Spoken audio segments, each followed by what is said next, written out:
Lanjut kajian kita, kajian Syarah Hikam Al-Hikmatut Taliyah, hikmah yang berikutnya.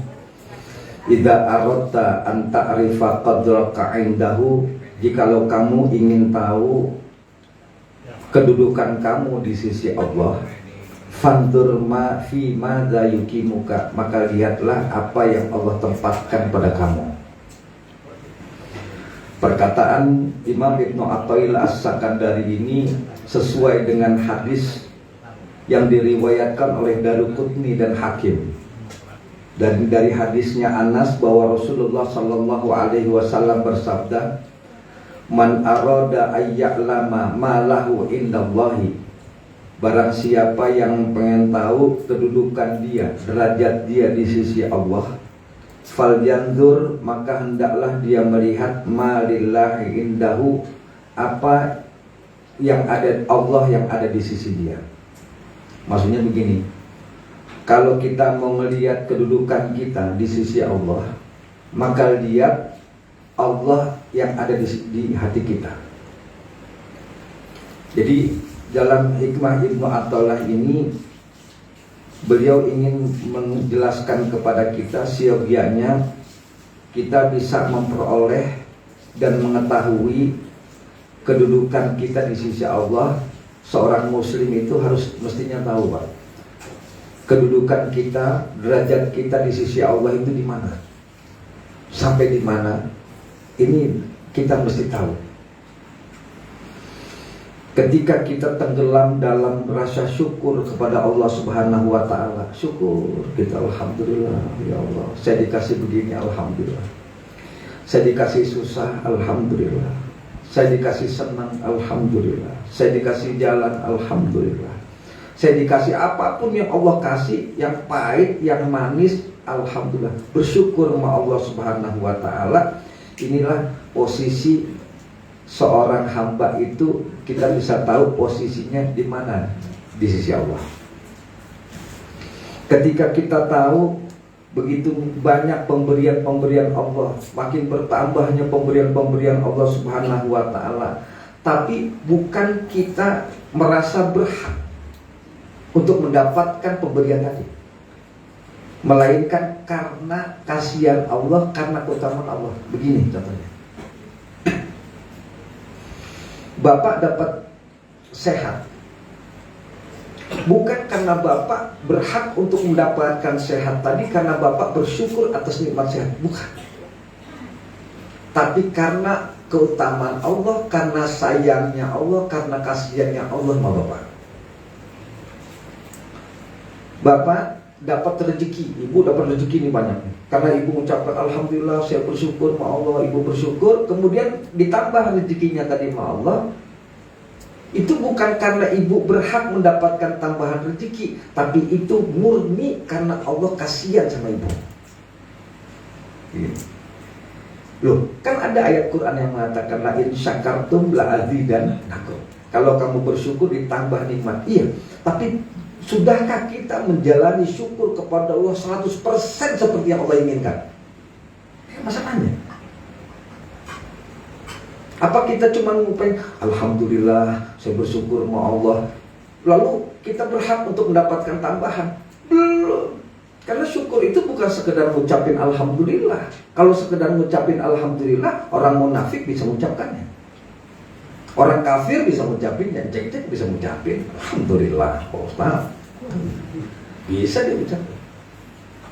Maka ketika dapat tambahan nikmat tadi, jangan Bapak merasa berhak untuk mendapatkan tambahan nikmat tadi karena Bapak telah bersyukur. Enggak ada, tapi murni karena Allah kasihan.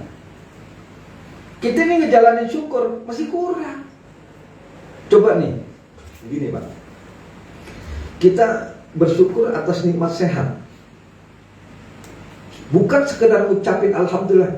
Ucapan alhamdulillah itu semacam janji sama Allah, janji mempergunakan nikmat sehat ini untuk mendekatkan diri sama Allah. Tapi kenyataannya dalam sehari kita tidak menggunakan nikmat sehat itu untuk mendekatkan diri sama Allah selama 24 jam. Paling berapa jam kita gunakan?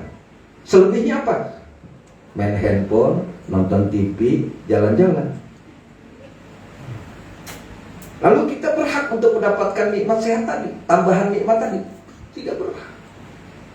Ketika Bapak besok dalam keadaan sehat, ini karena saya bersyukur. Belum Bapak belum 100% menjalankan syukur seperti yang diinginkan oleh Allah. Maka ketika Bapak besoknya dapat nikmat sehat, itu murni karena Allah kasihan sama Bapak. Karena sayangnya Allah sama Bapak, bukan karena Bapak bersyukur. Saya kan Allah udah janji kalau kamu bersyukur akan ditambah. Iya, sekarang masalahnya udah nggak Bapak menjalankan syukur tadi dengan sempurna. Contoh, harta. Allah kasih nikmat harta nih. Bapak bersyukur sama Allah. Syukur itu Bapak mempergunakan harta tadi dalam rangka mendekatkan diri Bapak sama Allah Subhanahu wa Ta'ala 100%. Tapi nyatanya kan nggak begitu. Bapak cuma sedekahnya paling 5.000 ke masjid, ya kan? 10.000. Yang sekian ratus sekian juta ini mana?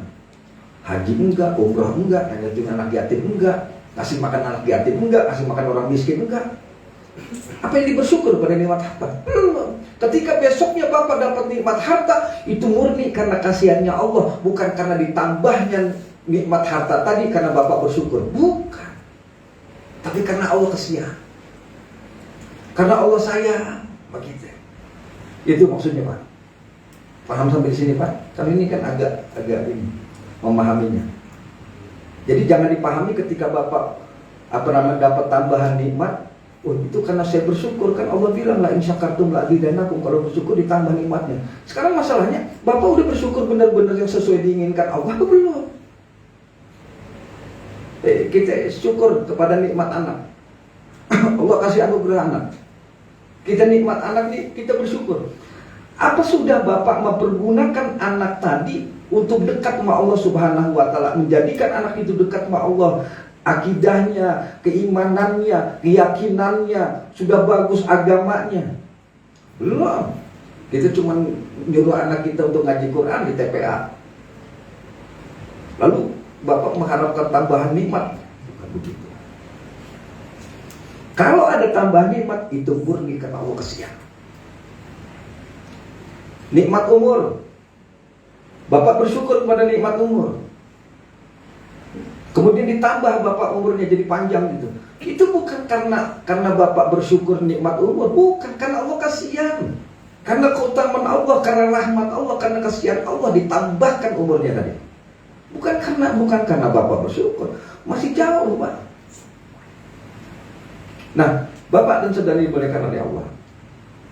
Maka ketika kita tenggelam dalam lautan syukur,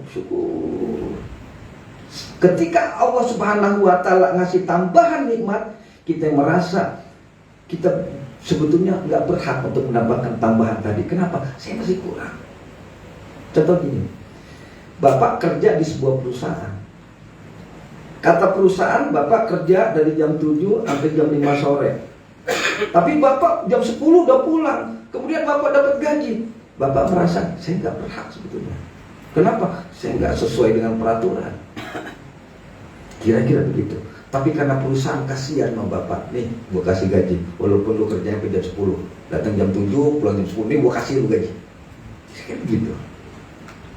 Lalu kita ketika sampai jam 10 kita merasa, alhamdulillah ya Allah, emang saya berhak dong mendapatkan gaji saya kan kerja. Oh, kerja jam 7 sampai jam 10 kok. Kira-kira begitu. Nah Bapak, apa timbangan kedudukan kita di hadapan Allah Subhanahu wa Ta'ala, di sisi Allah Subhanahu wa Ta'ala? Timbangannya yaitu keadaan yang menjalar dalam perasaan Bapak. Jadi ada keadaan yang masuk ke dalam perasaan Bapak, masuk ke dalam hati Bapak, kemudian perilaku Bapak tunduk, ngikut kepada perasaan tadi. Contoh gini, ada namanya kondisi kalbu, kondisi hati. Jadi ketika Bapak pengen tahu kedudukan Bapak di sisi Allah, Bapak lihat kondisi hati Bapak. Apakah ada rasa cinta sama Allah? Apakah ada rasa pengagungan kepada Allah Subhanahu wa Ta'ala atau tidak dalam hati kita? Jadi jangan kita merasa bahwa kita ini punya kedudukan tinggi di hadapan Allah, derajatnya tinggi di hadapan Allah, sementara hati Bapak gak punya rasa cinta kepada Allah. Banyak orang pakai sorban, pakai jubah, merasa kedudukannya udah tinggi di mata Allah Subhanahu wa Ta'ala, merasa dia sudah dekat sama Allah Subhanahu wa Ta'ala, tapi hatinya tidak punya rasa cinta kepada Allah. Kemudian hatinya tidak ada rasa mengagungkan Allah. Mengagungkan Allah itu begini, kalau melihat apa-apa, subhanallah, ya Allah, Allah itu hebat ya. Ketika ada orang sakit, ya Allah, Allah itu pasti punya skenario, punya tujuan. Kenapa orang ini harus dijadikan sakit? Ketika melihat ada orang meninggal, ya Allah, kekuasaan Allah yang Allah tetapkan manusia itu buatnya harus ya. Nah itu namanya penuh mengagungkan Allah. Ketika melihat apa-apa itu kembalikan kepada Allah.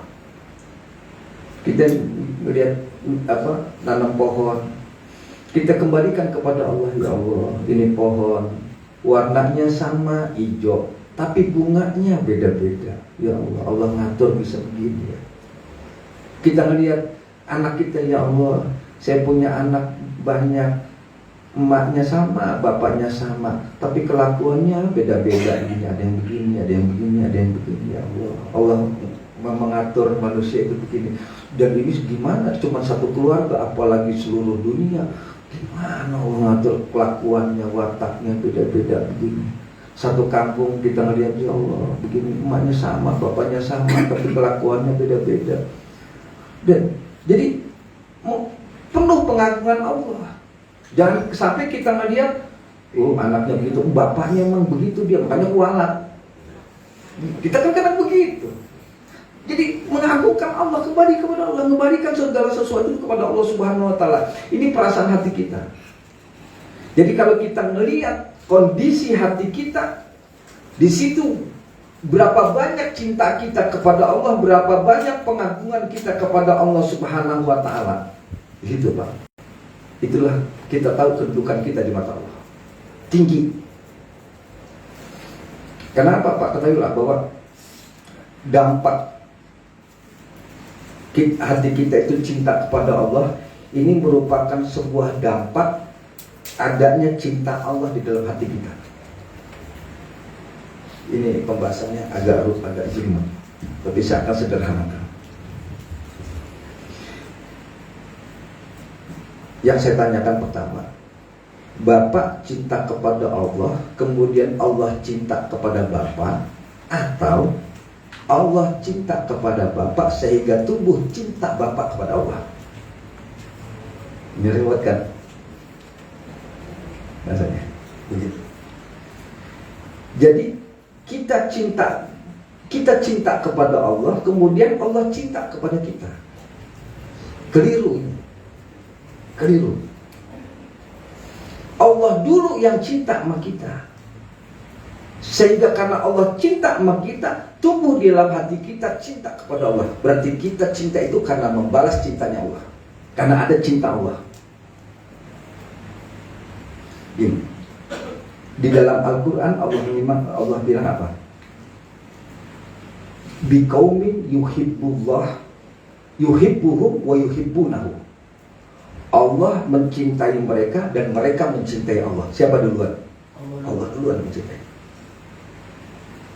Berarti Allah ini cinta kepada kita, kemudian hati kita lalu tumbuh cinta kepada Allah, karena Allah dulu yang cinta. Salah satu bentuk cintanya Allah kepada kita adalah Allah memuliakan kita. Lihat di dalam Al-Quran, Allah katakan, walaqad karramna bani Adam, sesungguhnya manusia itu kami telah muliakan. Wa hamalnahum fil barri wal bahri, kami bawa mereka di daratan, di lautan. Wa razaqnahum, kami rezekikan mereka minat thayyibati, dari yang baik-baik. Wa faddalnahum ala katsirin mimma khalaqna tafdil, dan kami memberikan kelebihan kepada manusia dari makhluk-makhluk lainnya. Berarti dampak cinta itu Allah kasih rezeki. dampak cinta Allah kepada kita, Allah muliain kita. Dampak cinta Allah itu sama kita, Allah itu ngasih kita sehat. Ini nama cinta nih. Jadi kalaupun kita sehat, itu karena dampak dari Allah cinta sama kita. Kita dikasih rezeki karena dampak cinta Allah sama kita. Karena Allah cinta sama kita, kita dikasih rezeki. Biar lebih gampang. Suami ibu cinta sama ibu. Dampak cinta suami ibu enggak cuma ngomong I love you, aku cinta kamu, enggak. Tapi ibu dikasih duit, dikasih pakaian, dibeliin rumah. Itu kenapa? Karena suami cinta sama ibu. Ya kan gitu. Nah, karena Allah cinta sama kita, Allah kasih sehat ibu, Allah kasih rezeki ibu. Padahal nih, ibu itu banyak melanggar perintah Allah, tapi karena Allah cinta masih dikasih sama Allah. Tuh, Allah luar biasa. Tapi kalau suami ibu, cintanya itu enggak seperti cinta Allah sama ibu. Kalau suami ibu disuruh bikin kopi, ibu nggak mau. Suruh bikin ini nggak mau. Diajak tidur melengos, capek. Besok minta uang belanja, nggak ada, lagi nggak ada duit. Pasti nggak dikasih. Iya kan? Suami kesel, pasti duitnya dikurangin aja nih, uang belanjanya.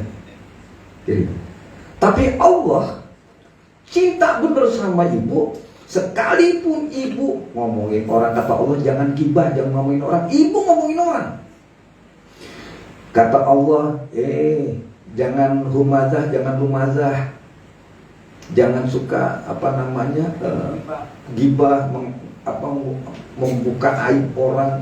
Tapi ibu buka aib, ibu menjatuhkan kemuliaan orang, menjatuhkan kehormatan orang lain. Tapi Allah masih kasih rezeki, Allah masih kasih sehat. Ini kenapa? Karena cinta Allah sama kita. Luar biasa tuh, Allah itu cinta. Nah, ketika Allah itu cinta, itu bermacam-macam tingkatannya. Dampak dari cinta tadi, ya ada yang dikasih rezekinya banyak, rezeki sedang, rezeki tinggi, gitu. Beda-beda kedudukannya. Tapi yang jelas itu bukan jadi patokan kalau masalah rezeki. Semua dikasih rezeki itu supaya manusia bisa hidup, makan sudah cukup. Kalau yang lain-lain itu ujian. Tapi ada manusia yang tahu bahwa Allah mencintai dia, kemudian dia tumbuh cinta kepada Allah, membalas cintanya Allah. Ini kedudukannya dia tinggi di mata Allah. Jadi orang yang derajatnya tinggi di sisi Allah adalah orang yang hatinya penuh rasa cinta kepada Allah. Ada orang yang cintanya cuma sebagian. Ada orang yang cintanya ditolak sama Allah. Ini repot. Kenapa kok begitu? Karena cintanya ngomongnya cuma di mulut doang, hatinya enggak. Yaitu orang-orang munafik. Saya cinta kepada Allah, tapi hatinya nggak ada rasa cinta. Sekarang kita coba Pak, kita merenung sejenak merenung. Ibu cinta sama suami ibu, ibu cinta sama anak ibu. Pernahkah ibu punya rasa cinta yang tinggi kepada Allah seperti cinta Allah kepada ibu? Kalau memang ibu tidak pernah ada hati kita penuh rasa cinta sama Allah, lalu kapan tumbuh rasa cinta kita kepada Allah? Jangan sampai kita mengatakan saya cinta sama Allah, tapi hati ibu tidak punya rasa cinta kepada Allah. Berarti ini cintanya cuma di mulut. Ini bahkannya ibu akan ditolak sama Allah.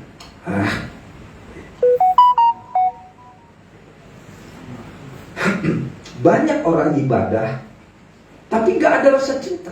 Kalau ibadah ibu karena ada rasa cinta, itu enak ngerjainnya. Tapi kalau ibu dasar ibadah karena ngejalanin perintah Allah, berat. Yang paling gampang contohnya begini. Dulu ibu waktu pengantin baru Bapak nyuruh ibu, Neng, lapar nih buat nasi goreng malam, buatin. Enak kerjain. Kenapa? Karena cinta. Tapi ketika punya anak 5, punya anak 6, punya cucu, bikin nasi goreng, udah malam makan aja beban. Kira-kira begitu. Karena cintanya sudah mudah. Kira-kira begitu. Nah, ketika ibu beribadah karena cinta kepada Allah, nggak terasa berat kan? Ibu masak itu karena dasar cinta, nggak berat. Tapi kalau ibu disuruh seseorang yang ibu tidak punya rasa cinta, akan terasa berat mengerjakannya.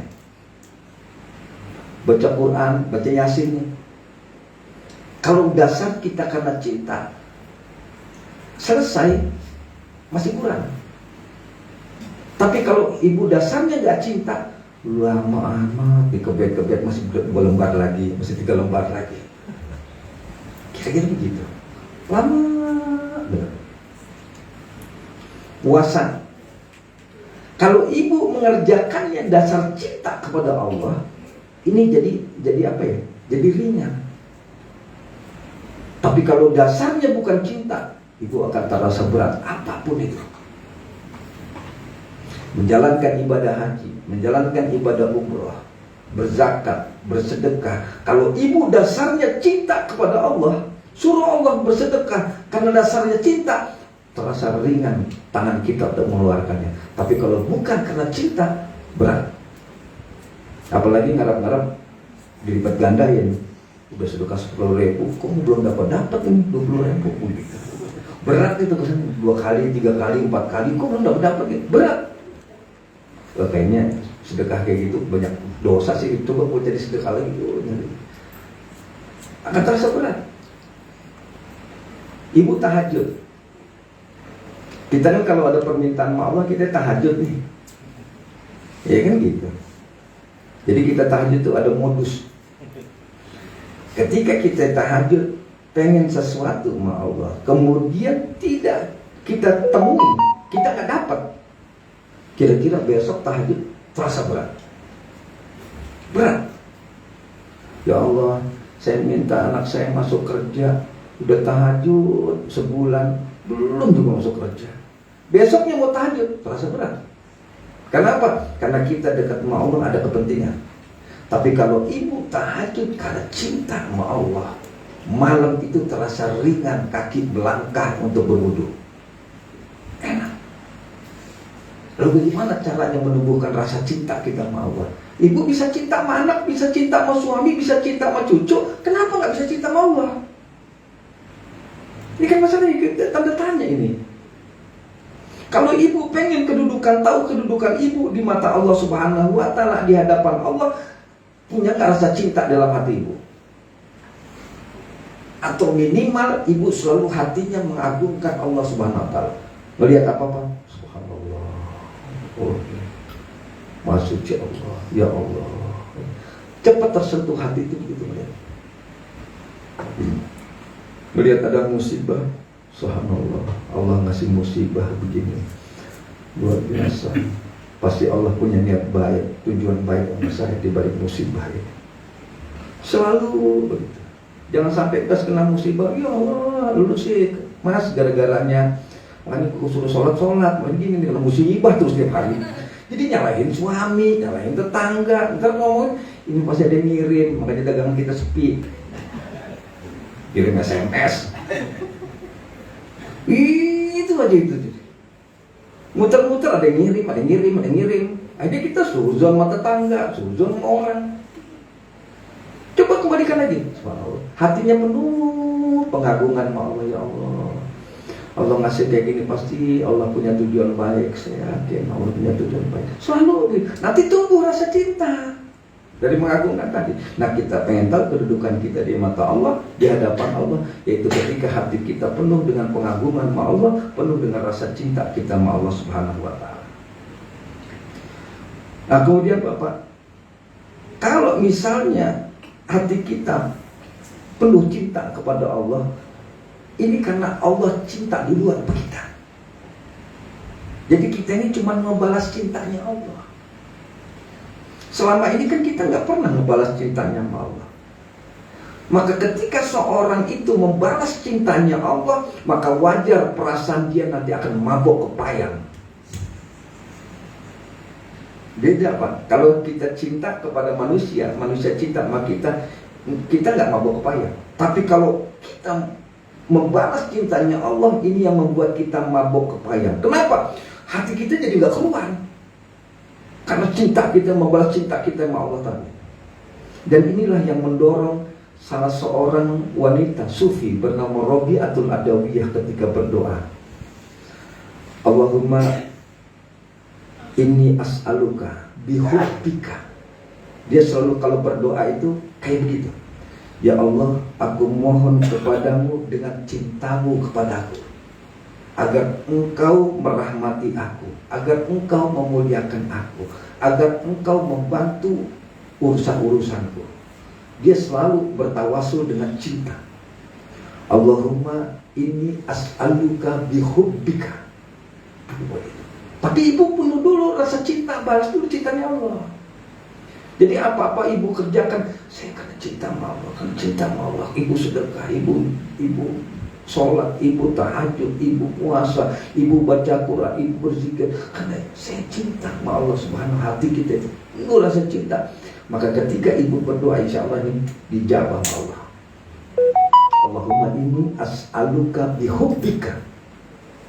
Ya Allah, aku mohon kepadamu dengan cintamu kepadaku, agar engkau memuliakan aku, memberikan merahmati aku, sayang sama aku, atau apa ibu susah.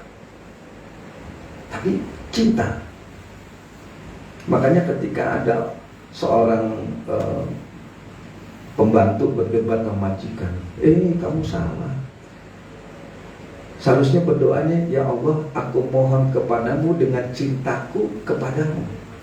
Kata pembantu tadi, enggak, saya ngikutin Rabi'atul Adawiyah. Apa? Aku mohon kepadamu dengan cintamu kepadaku. Loh kok bisa begitu? Kata majikannya. Iya, kalau Allah enggak cinta kepada saya tidak akan dibangunkan malam hari untuk tahajud. Bisa saja dibiarkan bangun siang, kayak tetangga-tetangga bangun siang jam 9, jam 10, tidur jam 10, bangun jam 10. Tapi Allah bangunkan saya jam 2, jam 3. Itu karena Allah cinta mas kita. Dan saya meminta kepada Allah dengan cinta Allah kepada saya. Jadi begitu. Kalau Allah tidak cinta sama kita, Pak, tidak akan dituntun langkah kita untuk datang ke tempat ini. Tapi karena Allah cinta. Kalau Allah nggak cinta, Bapak dibiarkan jadi berat langkah. Kemudian Bapak mungkin diarahkan ke tempat maksiat, kan banyak. Tapi karena cinta Allah kepada kita, dituntun kita sini. Maka Bapak berdoa. Bapak tahu Allah cinta sama kita. Doa, ya Allah, dengan cintamu kepadaku, aku mohon begini. Bapak dan saudara yang dimuliakan oleh Allah. Maka kalau kita melihat dalam diri kita, perasaan kita, ada kecintaan Allah Subhanahu wa Ta'ala di dalam hati kita. Nah kemudian Allah lah yang menggerakkan kita, buat kita sholat, kemudian buat kita ibadah. Sementara kita ini Pak, nggak ada gunanya sebetulnya. Kita ini hina dan nggak ada guna. Kemudian Allah kasih tempat dengan pertolongannya Allah Subhanahu wa Ta'ala, kita ditempatkan sama Allah bisa dekat, padahal kita ini lupa. Hati kita nggak ada cintanya sama Allah, tapi Allah cinta sama kita, kita masih dituntun sholat, dituntun ibadah. Kita ini kan gak ada guna maksudnya. Ya Allah, hina bener kita ini. Lalu menganggap kita mulia di mata Allah.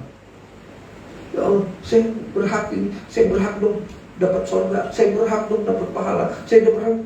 Sementara Bapak hina, nggak ada cinta, nggak pernah membalas cintanya sama Allah Subhanahu wa Ta'ala. Padahal Allah cinta sama Bapak. Makanya ada seorang penyair mengatakan, ahlan bima lam akun ahlan li mauqihi, qaulul mubasyir ba'dal ya'si bil farhi, lakal basyaratu fakhla ma 'alaika faqad dzukirta thamma ala ma fika min iwajin. Selamat datang kedudukan yang bukan, padahal aku bukan tidak berhak untuk mendapatkannya. Pernyataan kabar gembira setelah keputusasaan. Maka lepaskan milikmu semua, karena engkau disebut di sana. padahal engkau masih bengkok, belum lurus. Coba, karena cinta Allah sama kita, karena Allah itu gini, cinta sama kita, kita dituntun ke sini, masih bisa ibadah. Sementara kita ini belum lurus Pak, masih bengkok. Ibadah kita masih bengkok. Sholat Bapak sesuai nggak sholat Nabi? Yang kata Nabi, "Shallu kama ra'aitumuni usolli." Sholat kamu seperti saya sholat. Sama nggak? Saya tanya, Bapak sholatnya seperti sholat Nabi? Lalu apa yang menyebabkan Bapak bisa bisa menjalankan ibadah, bisa sholat? Karena cinta Allah sama Bapak. Dibuat enteng langkah kaki, dibuat enteng kita untuk beribadah. Maka kenapa kita tidak bisa membalas cintanya Allah? Bapak, kalau misalnya di dalam Al-Quran itu Allah Subhanahu wa Ta'ala katakan, Pak, "Walakinnallaha habbaba ilaikumul iman wa zayyanahu fi qulubikum." Kata Allah, Allah yang memberikan kecintaan, keimanan kepada kalian. Jadi, kita bisa beriman sama Allah karena Allah memberikan kecintaan sama kita, karena cintanya Allah. Kita bisa beriman sama Allah. Kemudian Allah hiasi keimanan itu dalam hati kita. Wa karraha ilaikumul kufru. Kemudian Allah berikan kebencian kepada kita terhadap kekufuran, kefasikan, kemaksiatan. Ulaika humur rasyidun. Mereka adalah orang-orang yang mendapatkan petunjuk. Fadlam minallahi, keutamaan dari Allah. Wa nikmatan, dan ini merupakan sebuah kenikmat yang sangat besar. Wallahu alimun hakim. Allah maha mengetahui, Allah maha bijaksana. Dilihat dalam surat Al-Hujurat ayat 49. Coba lihat. Kita bisa beriman karena Allah cinta. Yang membuat kita benci kepada kemaksiatan, benci kepada dosa, siapa? Allah. Karena cintanya Allah. Jadi kalau Bapak balas cintanya Allah ini, insya Allah kedudukan Bapak akan tinggi di mata Allah. Tapi balas cintanya Allah. Gini, jangan kita yang merasa karena kita udah zikir, kita udah ibadah, merasa kedudukan Bapak tinggi di mata Allah karena Bapak pakai aksesoris itu. Pakai jubah, pakai sorban, kemudian Bapak merasa kedudukan sudah tinggi di mata Allah. Belum. Apa karena Bapak mengaku keturunan dari Nabi Adam, Bapak merasa tinggi? Belum. Mau keturunan Sunan Kalijaga, keturunan Syekh Abdul Qadir Jilani, tetap aja kalau nggak ada rasa cinta dalam hatinya, kedudukan dia belum tinggi di mata Allah SWT. Nah kemudian Bapak, yang kedua adalah perilaku. Jadi karena rasa cinta, kalau sudah bersemayam dalam hati, kemudian Bapak berusaha membalasnya, maka perilakunya sesuai sama Allah Subhanahu wa Ta'ala, itu sesuai dengan cintanya kepada Allah. Gini, kalau hati ibu cinta sama anak, tentu perilaku ibu juga sesuai dengan hati. Anak mau minta apa aja pasti dikasih. Pagi-pagi udah mandiin anak, sore mandiin anak, ngurusin anak, nyuci baju anak. Kemudian ibu juga masakin buat anak. Perilaku ibu sesuai. Kalau hati ibu bilang cinta kepada anak, anak nggak diopenin, makan nggak dimasakin, pakaian nggak dicuci, nggak mungkin. Itu berarti ibu nggak cinta. Tapi kalau masih ngurusin anak, berarti ibu cinta mana? Nah ketika ibu mengatakan hatinya cinta kepada Allah, maka perilakunya harus sesuai dengan kondisi hati tadi. Gimana caranya? Ya taat kita sama Allah. Kita berusaha mendekatkan sama Allah, ngajak orang untuk berada di jalan Allah. Kemudian agar manusia ini mencintai. Gitu ayo, kamu mencintai ini, kamu gini, coba kamu harus senang beragama, senang ngaji, senang sholat, senang ini. Ngajakin orang supaya senang dengan ibadah. Ini berarti perilaku dengan kondisi hati ibu sesuai. Jadi orang yang hatinya cinta kepada Allah, perilakunya kayak begitu. Tapi ketika dia nambah cintanya kepada Allah, meningkat, dia sampai mabuk kepayang, ini kadang-kadang perilakunya juga nggak normal. Makanya ada para waliullah itu yang perilakunya nggak normal. Kenapa? Udah mabuk kepayang dia cintanya Allah. Jadi ini loh, ketika Bapak berzikir nih, Alhamdulillah, Alhamdulillah, Alhamdulillah, karena dasarnya cinta sama Allah, pengen membalas cinta Allah, begini. Sambil merenungi nikmat, ya Allah, Engkau baik banget, Engkau baik. Itu sampai Bapak itu nggak sadar, gerak, sampai Alhamdulillah, sampai nangis Bapak segala macam, perilaku itu sudah nggak keluar. Kenapa? Kondisi hati yang sangat menggelora. Sama ketika, jangankan sama Allah lah, yang kecil aja. Ketika kita cinta dulu, jatuh cinta pertama kali, yang namanya cinta pertama itu kan luar biasa itu manusia itu. Itu perilaku kita itu kadang-kadang udah nggak normal. Kata orang tua kita, udah sih ngapain lu mau kawin dia jelek? Enggak mah cakep, dia mau kayak dia kadang. Lu jelek begitu, pokoknya mata kita cakep jadi. Perilaku kita orang edan. Kadang kita melewati rumah dia kan, melihat rumahnya juga seneng, benar ngelihat orangnya, melihat rumahnya juga seneng, perilakunya kayak orang gila kan. Ngelihat sendalnya aja seneng, dia sendalnya gitu. Ngelihat pakainya di jemuran juga seneng, gitu. Nggak ngelihat orangnya, ngelihat bapaknya seneng, ngelihat ibu juga seneng. Itu orang kalau sudah mabuk kepayang gitu. Kira-kira sama Allah bisa nggak kita begitu? Jangan ngelihat Allah, ngelihat ciptaannya aja seneng gitu ya Allah. Allah nyiptain begini seneng. Jadi lumpuhkan rasa cinta kita kepada Allah Subhanahu wa taala. Bagaimana? Supaya Bapak tahu kondisi kedudukan Bapak di mata Allah. Kalau pengen tahu kedudukan kita di hadapan Allah, hati kita penuh rasa cinta atau tidak? Kemudian perilaku kita perilaku orang yang jatuh cinta atau tidak? Hati kita penuh pengagungan nggak sama Allah? Kalau hati kita nggak ada pengagungan ya sama Allah Subhanahu wa taala. Nah ini yang bahaya.